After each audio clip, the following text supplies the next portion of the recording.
Gemini 7 and 6, would you continue with the description of your station keeping?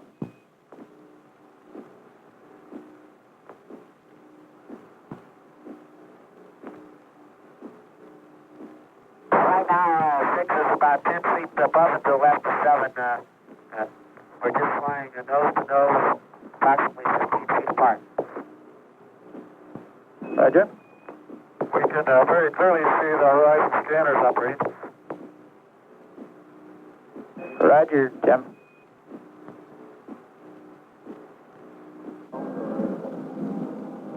We loaded the propellants aboard the Titan II launch vehicle starting about 10 p.m. last evening. This operation took a little less than 4 hours. In the White Room at Launch Complex 19, astronauts Edward White and Mike Collins, the backup pilots for the Gemini 7 mission, are in the spacecraft checking out various systems. Early this afternoon, they will be ready to report to the prime pilots, Frank Borman and Jim Lovell, on the status of the Gemini 7 spacecraft.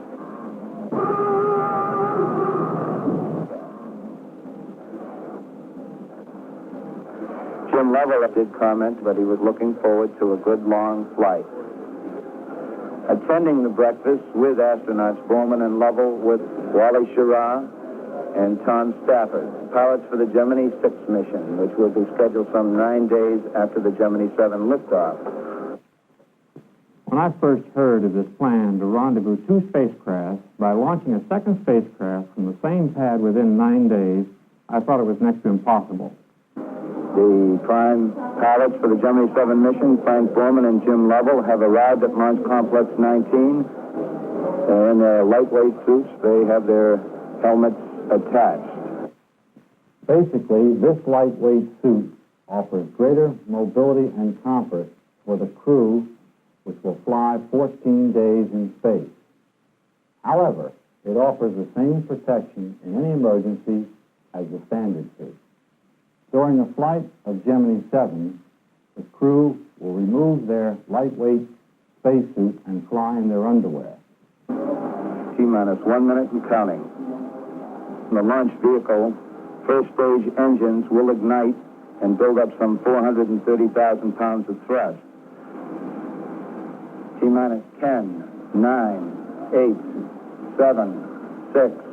5, 4, 3, 2, 1, 0. Ignition. Engines start. We have a liftoff.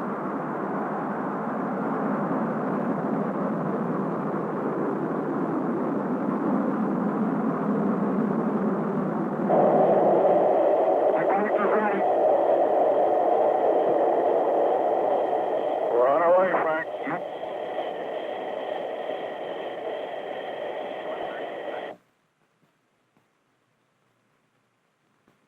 Coming up on 2 minutes. Mark 2 minutes. Our velocity is 3,600 miles per hour. The crew reports their go for staging, which should occur in a very few seconds. Okay, DC, stand by for staging. Roger, staging. You see that staging? Right. Look at a minute, Jim. Right. We're standing by for 0.8, which is the achievement of 80% of the desired velocity, to put this 8,000-pound spacecraft into orbit. 0.8, V over VR. Right down the slot, Gemini 7. I was in the control center at Cape Kennedy watching the launch of 7, and as the spacecraft was inserted into orbit, I glanced over at another TV monitor, which showed the 6 launch vehicle being wheeled out of the hangar. Well, that's how fast the reaction was taking place. Borman reports he has the booster in sight. There she is, Jim. There she is. Our initial orbit was 87 by 177 nautical miles. This was very close to what we'd hoped for. As a matter of fact, I think that our launch vehicle was closer to nominal than any other one that's been fired. After insertion, we turned around and thrusted back toward our second stage, and then we station kept or remained with the booster. Actually, we were about 60 feet away from it for around 20 minutes. About 22 minutes into the flight, we thrusted away from our second stage and then got down to the business of a 14-day long-duration flight. We had about 20 experiments to perform in the 2 weeks ahead, but we, of course, had to check our new suits out, and we did regular medical checkups with the surgeons on the ground. Gemini 7 is basically a medical mission. It's the culmination of our efforts to increase or double man's exposure to the spaceflight environment, ending with a 14-day manned space flight. There were 3 principal problems left following our 4- and 8-day flights. These were the ability to sleep in a spaceflight environment. Secondly, the response of the heart and blood vessels to the readaptation to the ground-based or 1G environment after being weightless. And lastly, the reduction or decrease in the number of red blood cells that is observed following space flight. We were continually interested in the status of Gemini 6, and I must say that Elliot C. and the people at MCC kept us very well informed. You can tell him that the pad preparation schedule is going very well. Okay. So the pad preparation schedule for Gemini 6 is going real well. Thank you. It's always taken about 9 weeks or 63 days of actual work to clean up the pad, erect the booster, make the spacecraft, and check out the systems. We studied the problems, we found solutions, we streamlined the work effort, and within a couple of days, the whole atmosphere improved. With the planned 14-day flight, this gave us some margin, and the whole plan now appeared practical. Day 7, Houston, Capcom. This is Gemini 7, read you loud and clear. Good morning, Flight. How's breakfast going? Excellent. My compliments to the chef. How is the suit configuration working out? We heard some comments over Carnarvon. The suit configuration is working out very well. I'm out of the suit now. I got slightly cool last night while I was sleeping. However, I'm fine right now. Gemini Control here. During the next pass across the United States, the Gemini 7 crew will be given a go for a 61-1 flight. The 61 would be the start of the 61st revolution. The 1 refers to the Western Atlantic landing area, which is the prime landing area. The spacecraft is over the Caribbean, and Lovell is talking to Dr. Berry. Let's cut in there.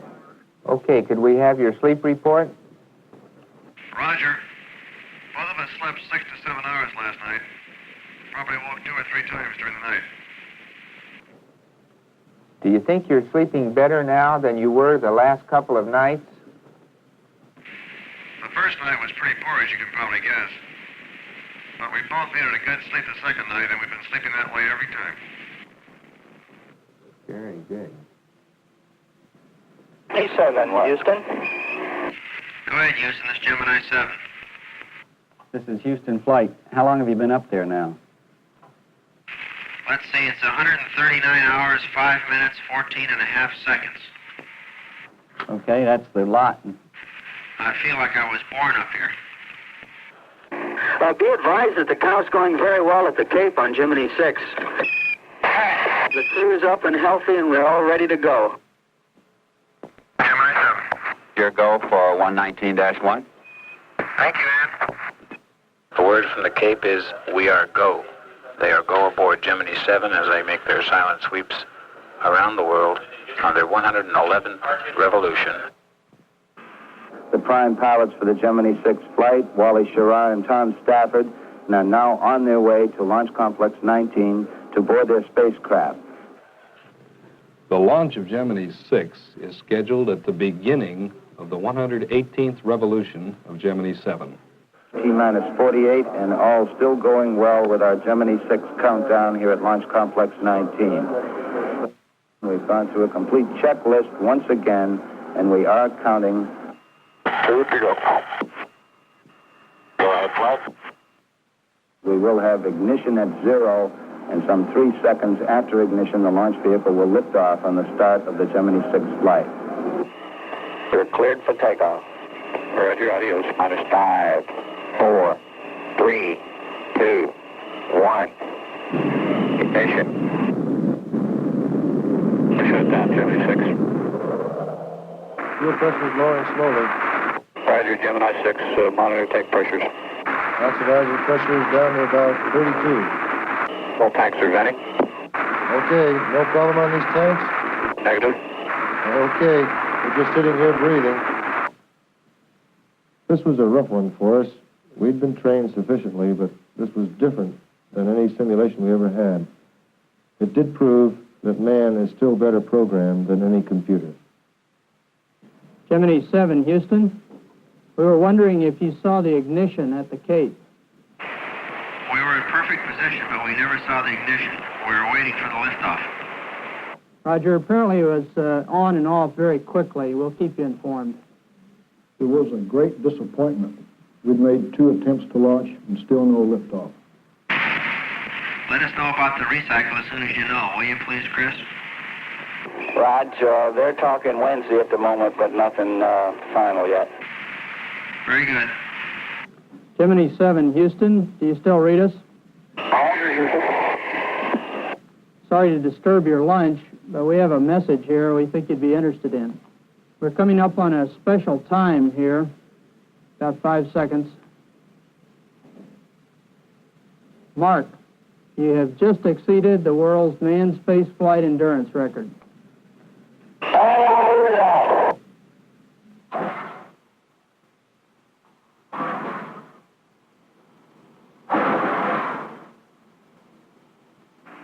Gemini 7, Carnarvon Capcom. The thruster firings went very good on GT6. Oh, that sounds good. Roger, looks like you have company before long. Roger, I hope the booster firing did the same. Oh, Roger. ジェミニ第6号はフロリダで発射準備を完了し、その姉妹船であるジェミニ第7号とランデブーするため発射される予定。Mr. Kraft wants to launch at 8:27 Eastern Standard Time. So some 4 seconds before that, we'll be looking for ignition. The spacecraft already is on internal power. All quiet on the communications at the present time. That's by mark 20 seconds. Mark. Go. 5, 4, 3, 2, 1. Ignition. Engine start. We've got a real liftoff. 27 seconds after the hour. Flight Dynamics says the trajectory looks very good. Rocket running. Roll complete. Roger, roll. Cabin pressure sealed. 50 seconds. 2 minutes, our velocity now 3,700 miles an hour.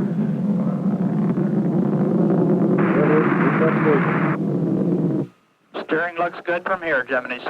Right down the line. Looks like a dream. Attitudos are all 0. Gemini 6, you are go. Go. You hear the man. Go. Go ahead, Canaries, Gemini 7. Roger, well, we did it. Roger, we saw them coming up. Okay, their orbit is 87 by 140. At Cape Kennedy, the American spacecraft Gemini 6 has finally succeeded in starting her journey towards the space rendezvous with Gemini 7, whose 2 astronauts have now been in space since December the 4th. They were actually able to watch the launch while they orbited. We're switching over to 6, Mike. Gemini 6, Canary, Capcom, how do you read over? Loud and clear, Canary. How are the 7 boys doing? Did they go over a while ago? They sure did. They're about 5 minutes ahead of you. Roger. Tell them we'll see them at the next station. Roger, read you, loud and clear. We have a Bermuda vector for you. You're 87 by 140, requiring an out-of-plane maneuver and a height adjust. The first maneuver will be a height adjustment required due to a 7 foot per second underspeed at insertion. Gemini 6's actual apogee altitude is 140 nautical miles. The required apogee altitude is 146 nautical miles. To correct this condition, the command pilot will perform a height adjustment maneuver at the end of the first orbit using his aft-flying thrusters. Gemini 6, Houston, you're coming up on 1 minute to the burn. Mark? Roger, right with you. Starting the burn. We're showing the burn on the ground. Mark, burn complete. Gemini 7 is now here in a 161 nautical mile circular orbit. Gemini 6 is now here 560 miles behind Gemini 7 in an orbit having an apogee of 146 nautical miles and a perigee of 87 nautical miles. In this present orbit, Gemini 6 would catch up with Gemini 7 in approximately 2 hours. To allow the rendezvous to occur as planned, the catch-up rate will be slowed by 2 maneuvers. The first maneuver will be at second apogee, applied in a posigrade direction to raise the perigee to 117 nautical miles. Gemini 7, Houston, the 6 burn is in approximately 10 minutes. I'll be switching to 6 now, and I probably won't be calling you back. Roger, understand. 7 here. We cannot expect both spacecraft to be in exactly the same orbital plane. Therefore, at 2 hours and 42 minutes after liftoff, Gemini 6 command pilot Wallace Yaraw will yaw his spacecraft to the south and execute a plane change maneuver that will place his spacecraft exactly in the same orbit with Gemini 7. Gemini 6, Hawaii, Capcom. How you doing up there? Very good. Completed the plane change burn. No residuals. The fuel remaining is 75%. Okay. Both spacecraft are now in the same orbital plane. Gemini 6, for the second time, will apply thrust at apogee to circularize his orbit at 146 nautical miles and to also slow his catch-up rate. At this point in time, Gemini 6 will be 15 miles below Gemini 7 and 140 miles behind. By this point in time, Gemini 6 should be within radar contact of Gemini 7. 6, Hawaii, do you need anything else? Negative. We're just watching the sun come up. Roger, your cohort is doing real fine also. We haven't heard him for quite some time. I'll give him a call. Stand by. 7, Hawaii, Capcom. Fine, Hawaii. Your cohort there would like to know if you've heard him call you. We heard him talking to Houston, but we can't hear him calling us. Why don't you give him one shout? Hello, Gemini 6, this is 7. How do you read? No joy. We can't read him. Okay, probably the next time around you'll probably be reading them loud and clear. We're 3 hours, 52 minutes into this rendezvous mission, and at the present time we show the spacecraft moving across the Indian Ocean. There's just over an hour to go now before America's 2 spacecraft with their 4 astronauts on board can't meet 180 miles up in darkness over the Pacific Ocean. At 11:25 local time, Gemini 6 spacecraft began its circularization burn. That burn was completed on schedule. The crews also have completed successfully a radar lock-on test. And say again the range. Range was 115.58. All systems are looking good, flight. Tell you he's flat flying that thing. He's just as steady as can be. When the slant range distance between Gemini 6 and Gemini 7 has been reduced to approximately 32 nautical miles, Gemini 6 will initiate the first of a series of terminal phase maneuvers. These maneuvers are accomplished by the command pilot placing the nose of his spacecraft at his target, Gemini 7, and thrusting along the line of sight. There will be 2 mid-course correction maneuvers, probably here and here. These maneuvers will place him on a trajectory that will be slightly below and in front of Gemini 7. At this point, he will perform a velocity match or braking maneuver that will bring about rendezvous. When he has completely matched the velocity of Gemini 7, he will station keep for several orbits. However, he will not dock. Spacecraft 7 and 6 are now about 25 miles apart. And as Mr. Kraft just observed, we here on the ground have done all we can in the way of computations. It's up to the crew now. They're on their own. Hey, I think I've got it. Is that Spacecraft 7? Negative. It's either Sirius or Gemini 7. 6 and 7 Hawaii will be standing by if you have anything for us. Okay. I have 0.54 nautical miles. Stand by to brake.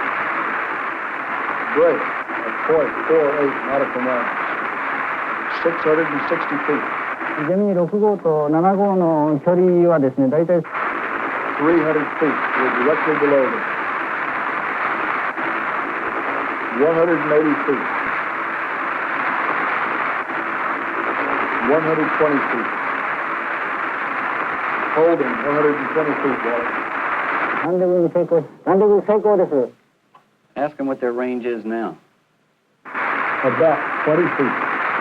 Yeah, we're sitting up here playing bridge together. Their formation is 7. Everything is go here. Roger, congratulations. Excellent. Thank you. It was a lot of fun. Rendezvous and docking are most essential to complete the Apollo lunar mission. Now, on this mission with Gemini 7, we in 6 came within about a foot of Gemini 7. Shortly after that, Gemini 7 maintained station on us as well. But rendezvous and docking are feasible for manned crews. Gemini 7, this is 6. You can hold it in the yaw for just a little while. We're trying to get in real close and try to get all those close shots. CSQ, Gemini 6, go. Roger. We'd like for you to observe 7 on this roll procedure and let us know if you see any water coming out of 7. Oh, I see some now. Would that be the water boiler that comes out in crystalline form? Right. You know you guys are becoming famous For what, Frank? for rendezvous and doing all those good things. Yeah. After we completed the rendezvous maneuver, we maintained formation, actually we were station keeping, for a period of about 5.5 hours. Now this included an in-plane fly-around maneuver and an out-of-plane fly-around maneuver. During this period of time, each of us controlled Spacecraft 6 for approximately 50% of the maneuvers. We separated from Gemini 7 at 6 p.m. Cape time. This was performed by a 9 feet per second retrograde maneuver. We separated to a distance of approximately 20 miles and performed experiments for the next 2 orbits. The Gemini 6, RKV Capcom. How's your separation burn go? Right on, Raj. Wally says he's out to about 0.68 miles. He performed the set burn, 9 feet per second. The burn is going real well, Clay.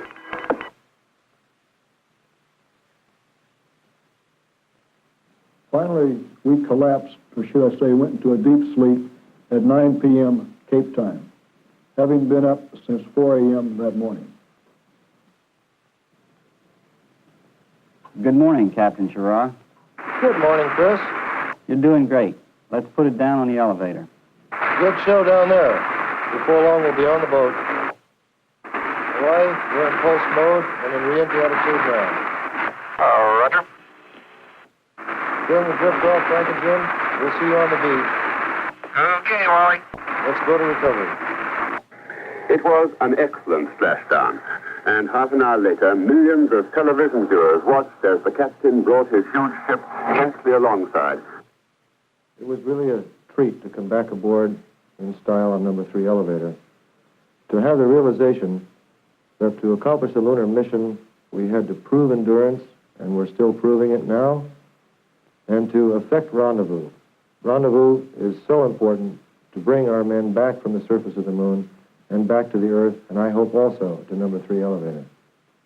Meanwhile, Gemini 7 goes on, round and round the Earth, slowly clocking up its required 206 orbits. Frank, we're moving right along in this suit situation. I would like to get some more specific comments from you at this time. Roger, there's no question in our minds the only way to fly these things is without pressure suits. Do you have any additional comments regarding use of the suits during the full duration? I'm convinced we could run the whole works without suits. All we need is a suit for re-entry and emergency stored on board somewhere. Roger, we copy. We're 317 hours into the mission, only 13 hours and 35 minutes from retrofire tomorrow morning. The mission is drawing to an end. The 76 series of missions was a very fitting climax to a successful year of Gemini flights.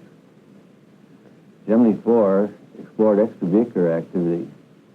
It also was the start of our buildup of long-duration missions and went 4 days. Gemini 5, in turn, went 8 days.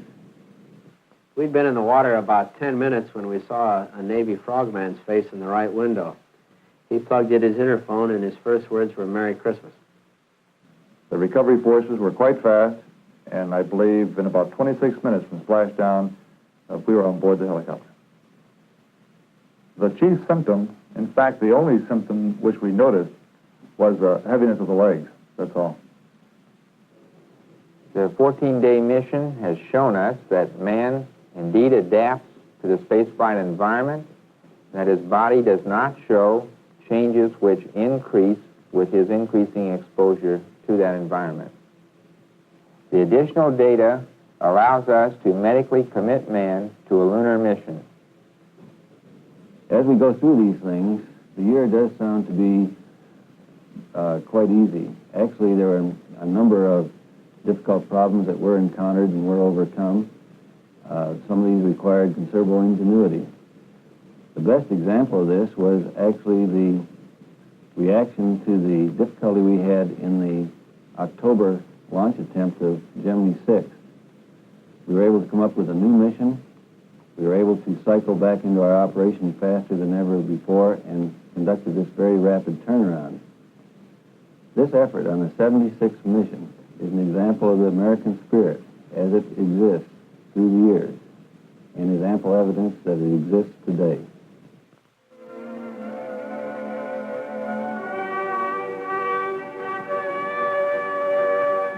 Their voyage will be a continuous reminder that the peaceful conquest of space is the only conquest in which modern man can proudly and profitably engage.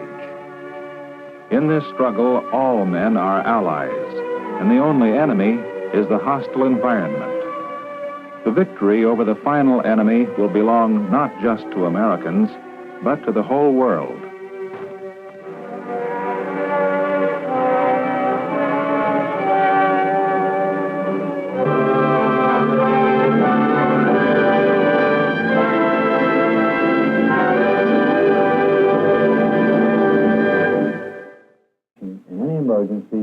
As the standard case.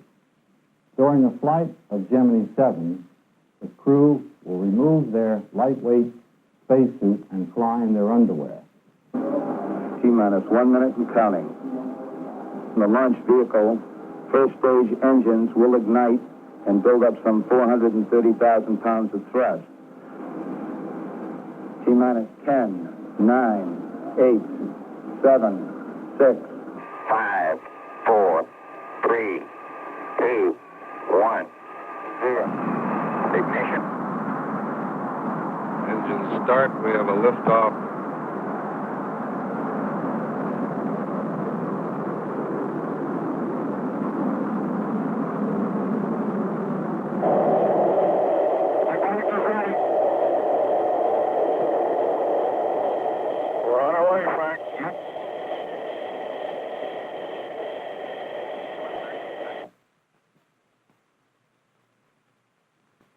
Coming up.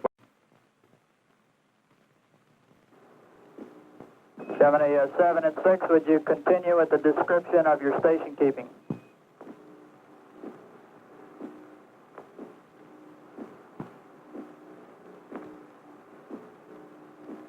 Right now, 6 is about 10 feet above and to the left of 7. We're just flying nose to nose, approximately 15 feet apart. Roger. We can very clearly see the horizon scanners operating. Roger, Jim.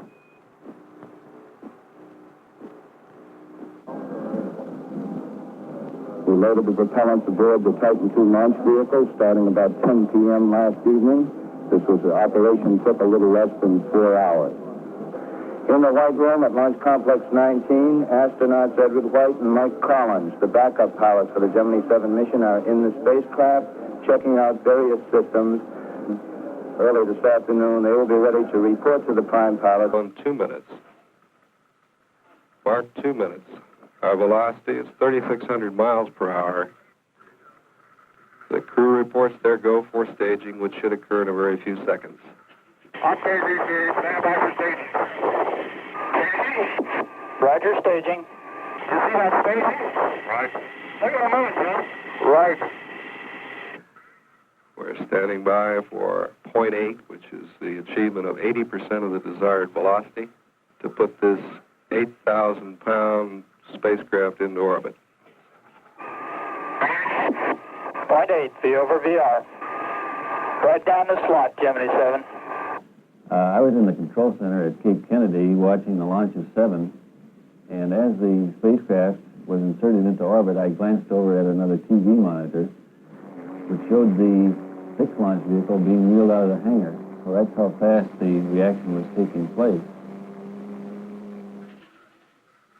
Borman reports he has the booster in sight. There she is, Jim. There she is. Our initial orbit was 87 by 177 nautical miles.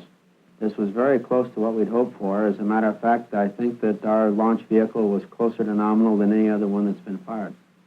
After insertion, we turned around and thrusted back toward our second stage, and then we station kept or remained with the booster. Actually, we were about 60 feet away from it for around 20 minutes. About 22 minutes into the flight, we thrusted away from our second stage and then got down to the business of a 14-day long-duration flight. We had about 20 experiments to perform in the 2 weeks ahead, but we, of course, had to check our new suits out, and we did regular medical checkups with the surgeons on the ground. Gemini 7 is basically a medical mission. It's the culmination of our efforts to increase or double man's exposure to the spaceflight environment, ending with a 14-day manned space flight. There were 3 principal problems left following our 4 and 8 day flight. Frank Borman and Jim Lovell on the status of the Gemini 7 spacecraft.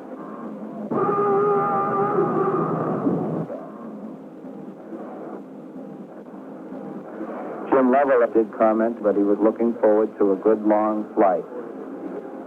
Attending the breakfast with astronauts Borman and Lovell with Wally Schirra and Tom Stafford, pilots for the Gemini 6 mission, which will be scheduled some 9 days after the Gemini 7 liftoff.